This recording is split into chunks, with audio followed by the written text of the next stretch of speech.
Папа сейчас пока дома, мы же сегодня на УЗИ на проверку. Потом я не хочу, чтобы его он знал правду.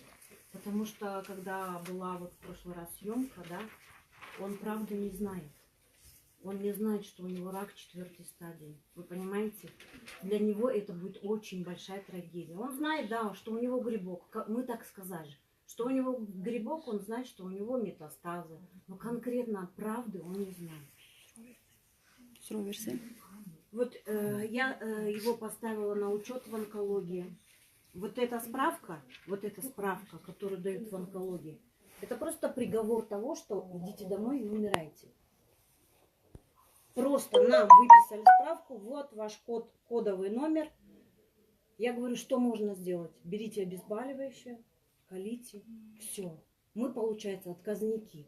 Мы вообще, знаете как, нашли свою болезнь. Вообще у нас в феврале 2018 года начались какие-то такие боли. Знаете, еще ничего не предвещало. Он был в ЮРФе на диагностическом обследовании. Он был в своей клинике, в 3-й поликлинике у нас был. Он был в этом...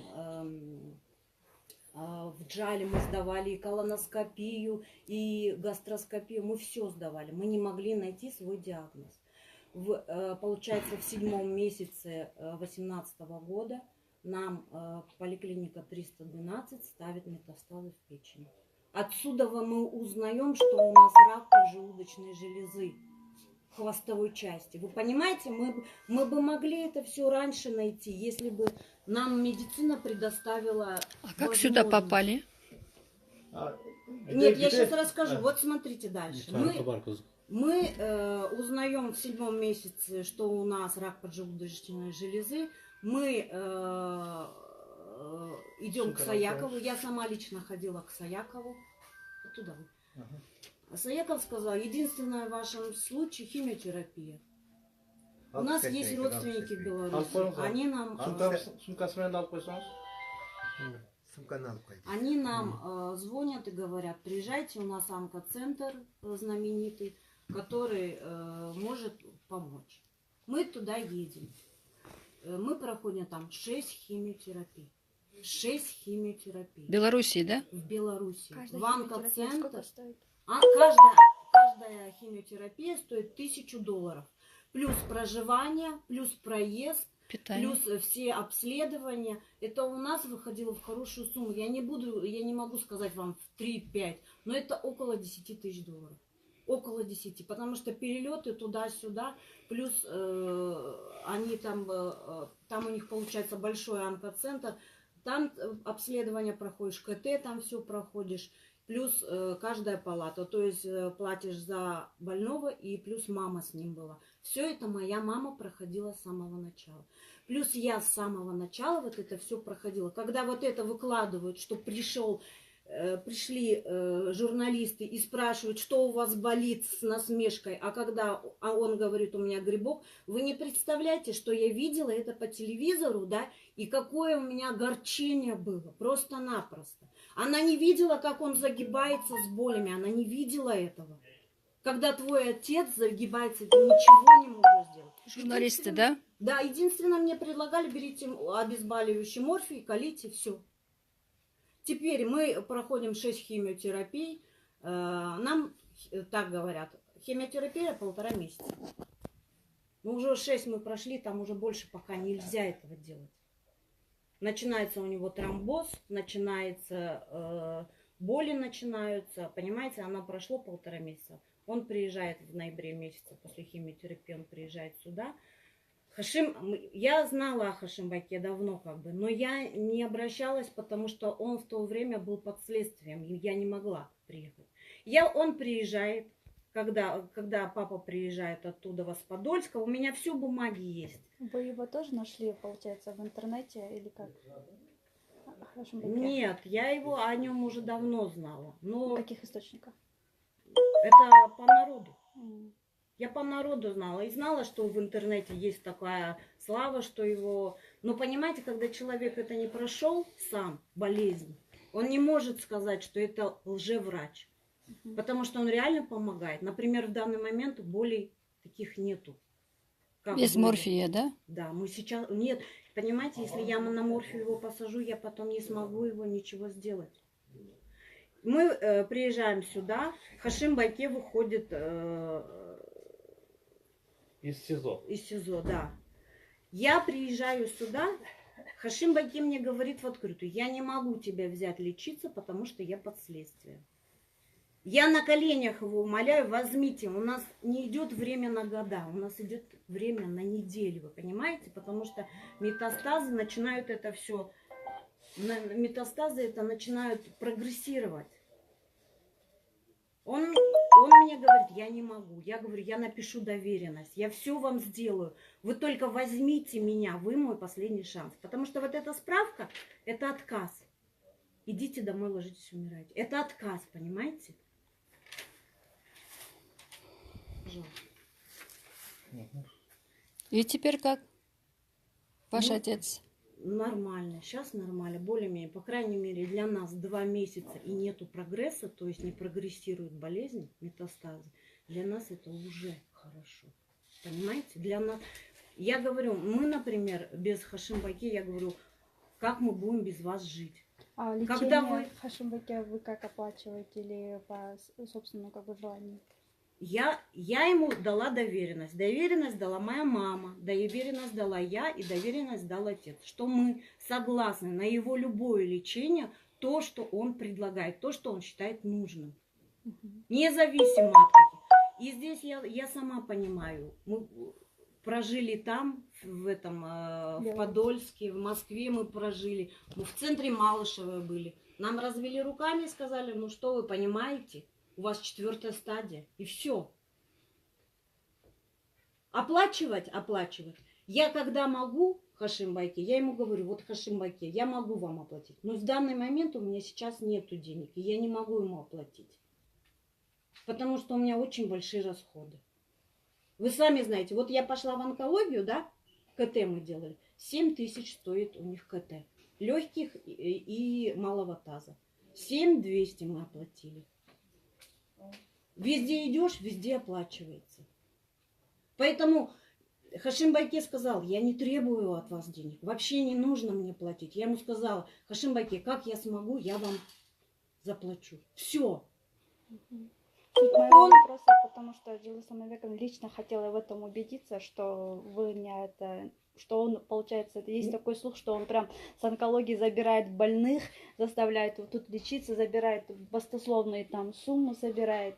Вот, и это мы, получается, отлично ваших уст услышать, да. Нет, здесь такого нет. Он не корыстный человек. Это вот есть самородок, который ради лекарства вот этого своего на все готов.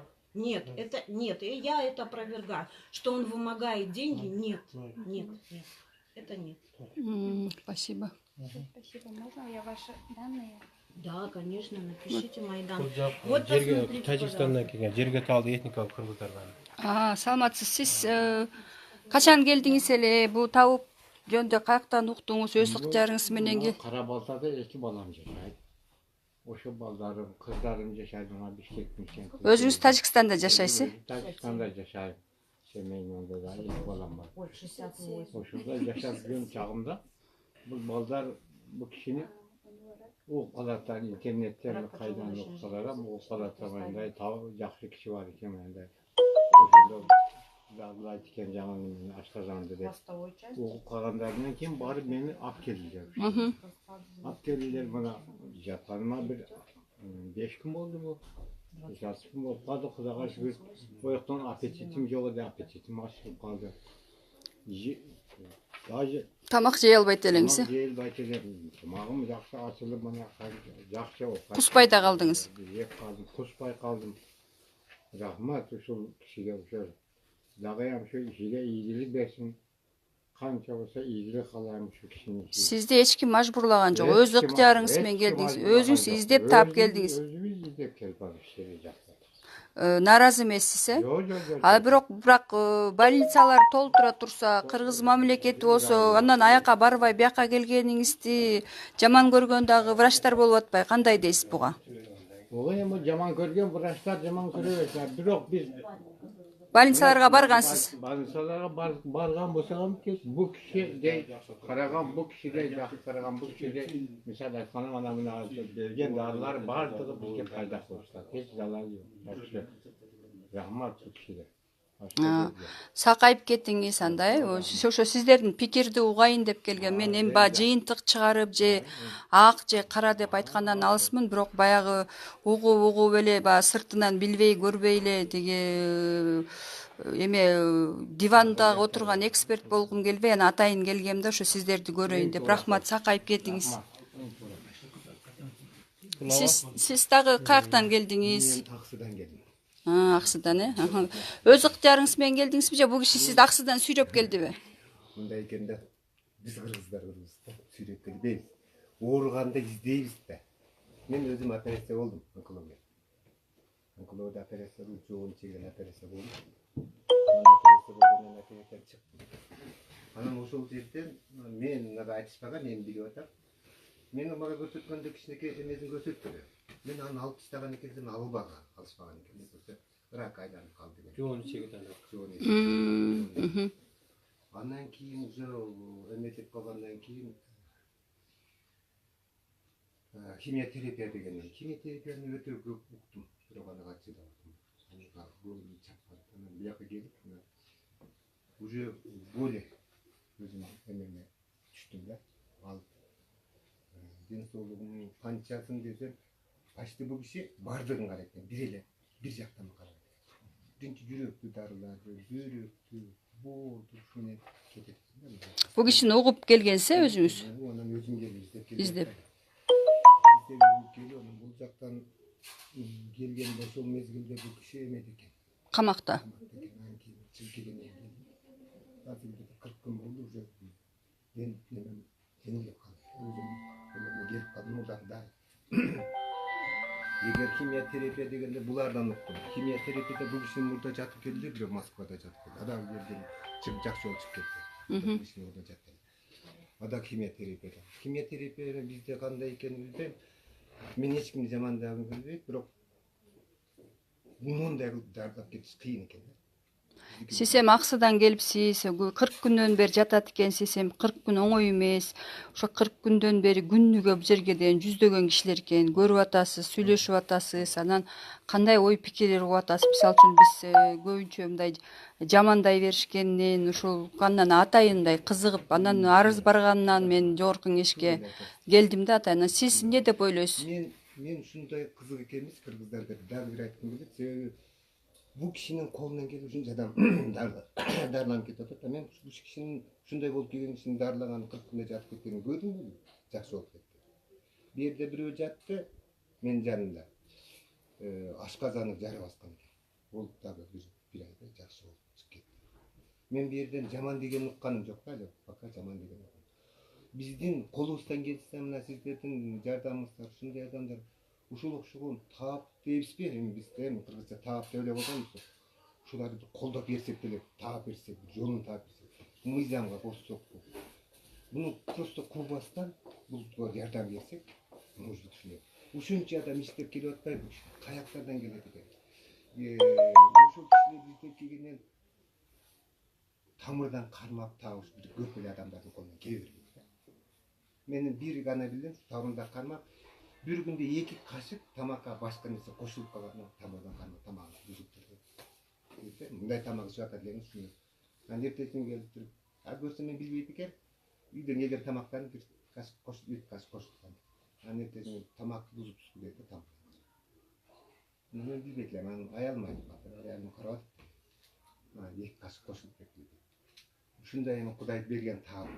Nemeni, biz şularga yardım etsek, может Сиз эми баягы расмий медицина өкүлдөрү мындай элдик табыптарды күнөөлөп атпайбы? Аларга каршысыз, мисалы үчүн кыргыз убагында медицинасы жок эле элдик табып менен мына барыңыздар аксакалдар экенсиздер, оюңуздарды айтсаңыздар кандай дейсиздер? Мүмкүн биз билбестик кылып атабыз. Азыр баягы бул Ашым табыпты жаманаттагандай мени да жаманатталышат мына депутат барып алып ушундай шарлатандарды үгүттөп атат, колдоп атат деп атат да, бирок мен үгүттөгөн жок. Мен сиздерди угайын деп келдим. Мына Жанатан жылдан бeri канча адам менен сүйлөштүң? Мен айтат элем да, бул таапты колдош керек экен. Бизде ушу күнгө чейин болот.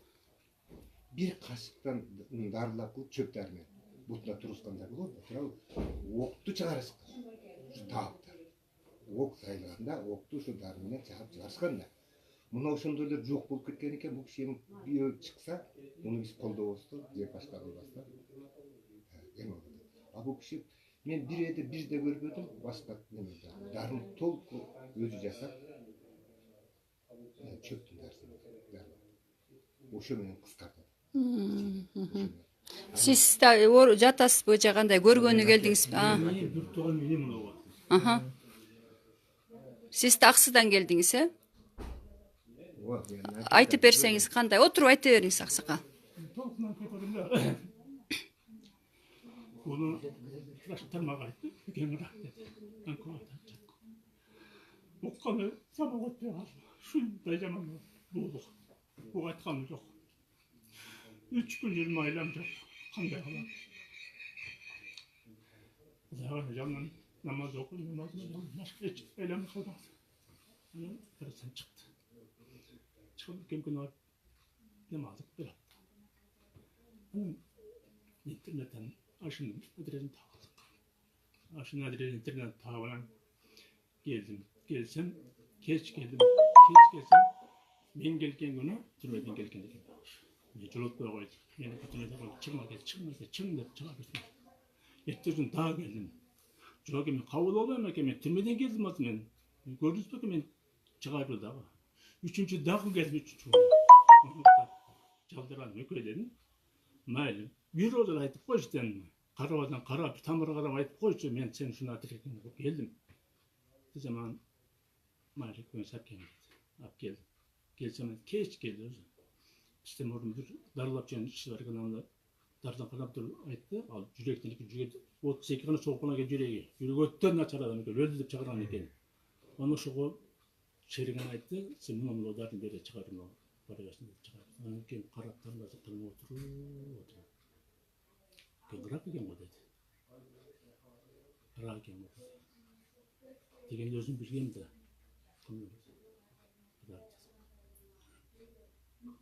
Төртінші класста жатырдым деді. Сонда сүйініп кетті. Анан раттарды видеосын көрсетті маған. Ана көрсете ма деді. Көрсетті реттім. İçeriden düşken rаттарды көрсетті. Мына ғой деді. Көрдім мен өзім. Өйткені жақсы қайым салбады. Да оқытына. Болса қағаздар тоқтап шығарып. Аны көріп анан екі келді. Көкін алып Düşürgüsü öğretmenin gelelik dedim. Dedim ben makul dedim. Ben düşürgülü özüm hak bileceğim dedim. Öğretim özüm hak bileceğim dedim. Korkturum. Düşürgüsü öğretmenine gelip çattı. Ben öğretmenim. Düşke karıvadım düşkeceğim. Cenab-ı reçetlerini yazıp verdi. Şunu bağırdık. Cenab-ı'na koşacaktı. Neyse saklandı. Anam işe başladı. Benim kim içine video olunca Cenab-ı 4 gün 5 gün durdu. Darısı kanda bulurdu. 4-5 günde darısan bugün qanday bo'lar ekan hech narsa bo'lmaydi jaga to'xshatib ketadi ichidan mo'g'lab qolsa darrov turdi o'qitgan yo'qsin janaga tishlik berib o'zim javob berdi xudoga shukr 5-chi kundan oqsab ketdi 지금 25분째 들어오는 제단 그래서 정말 군dik 마술했어 마시면 süreçte maşımaydı bilmem süreçten geldi işte çok süre albayım ayet albayım dedi telefonu çıktı bana ükkem gelip ükemden onu karışa bir an karap yatış gereken men karanga akende uyalıp oldu gelinceyim aldım gelinceyim zabetişim demedi desatta aldıran şunu karadı şunu aldı 40 gün жатты 40 gün bir келінім қарады ем мына құдай шүр мен бұл ақпал келші өтті ағайын әлі мен екеумін düşünіп кетемін деп ойлағанмын да екем ақпалы жақсы жатыр құда қалай табарсықта деген бала ыйлабаңыз эми орда бір туғаным екен бұл емчешілген бір адамға жамандық қылған емес bir адамға жаман сөз сөйлеген бала емес еді шынды жақсы өлшен Orada dedi, içeride dedi, Doğrusu dedi. Büyük dedi. Büt başın kuşçağına 400 spikka dep çıkart ben dayındı bolup turdu mаған. Dayın bolup kaldı. Qanday eкен? Анан 4 күн моюн В общем, киши болбойт деп эле чыгарып беришкен турбайбы сиздерге? Ушунакай болгондо. Кыймятыр эпеке деген кыйматтар кемендирген тапат булдыгын кем барып эле койду dedi. Ama şun adresintirden ta balan 4 gün moyunu kutaplar kelgan jattım. Muna Xudoy qada Allah birinchi Allah. Bravo. Sende kızın vardır balam, göğün vardır. Bazı her pandagalar oğul besin şipadımını koşu versin. Her pandaga. Şipadımını koşu versin. Apa жазып аткан атыр. Кетип атам. Эми мына 40 күн болду. Мудакада кече келдим. Аксыдан көчө келдиңиз кайра? Gece geldim. Gece geldim. Gene oldu jakşı. Sүйүнүп калдыңыз. Suyeldim. Arkada suyeldim. Aşıma yollamda başımda tappay otursam. Бул кишини жамандап атышпайбы башкаларчы? Yok, жамандабатын. Бул жамандагандар жаңылсат.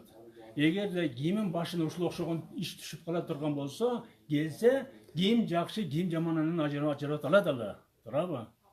Ажырата алат. Ешкім чымчықмырадан ұрывадың. Чымчықмырадан кәсәл бербедің. Берген кәсәлді шаражақ, Алла Тағала шипа берсін, дұрабы. Егер ошыны Құдай Тағалам елден бір қыз алдына ушыл оқшондордың орыларды қалына ушынша қылып қалыптыр. Жақсы Құдай ашырып. Үшеде келгендер мен 3-4 өңгім. Жаңаға жақтым көлді қала 60-32 соғып қалдыры жүрегім деді. Анканы бені жатып, демек алып барғанда мен өлді деп раннаса шығарды деп айылға жетті деді. Барсам айылға барсам мен өліп қалдыр, қап келбетінен кетті ұрдықпын дейді. Ошо киши өзү айтып атыр. Мына өлкөн жокмун да. Ошо келип айыктым го жеден дейт. Мына Кудай шүгүр менен жүрөмүн го дейт. Ошо кишинен көрүп мен алдыма көрүп жакшы Кудай шүгүр сен жакшысың. Эмеңи бөлөгүнө кишини алып калсаң иштарыңды жайып ошону берип кой деди. Ошо эми ушун үчүн тура сен да карындашым кызымсың. Келдиң рахмат. Бирок ушул окшогондор кишини колдоп кое бергиле. Колдоп койгиле. Bir beytaplardan, bir beçaranın, bir zemirden, bir zağırdan, bir jetimden, bir jezirden baldarına. Ооба биз эл өкүлүбүз, анан бизге бир киши арыз жазса да карашыбыз керек. Анан ошо жогорку кеңешке арыз баргандан ошол бейтаптардан барды да көбүнчө.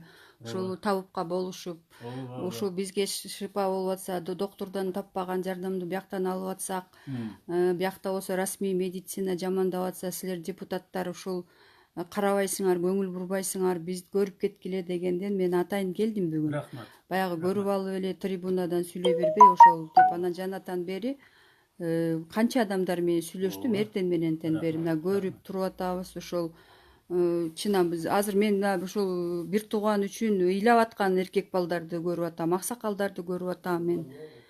Анан ошол айыгып кеттиңиздер, өзүңүз айткандай жана кумурсканындагы бели сынбасын, жакшы болуп кеттиңиздер, шипаңызга, дартыңызга шипа табылсын, оорубаңыздар. Жакшы, сиздерге да рахмат. Элдин кызматта жүргөн МЧС главный болуп жалап атты. МЧС жалап атты, главный. Bunun кайсыл өкмөт барган, кайсылар да ошонун бардыгы кылган ишине ыраазы. Бардыгы ыраазы.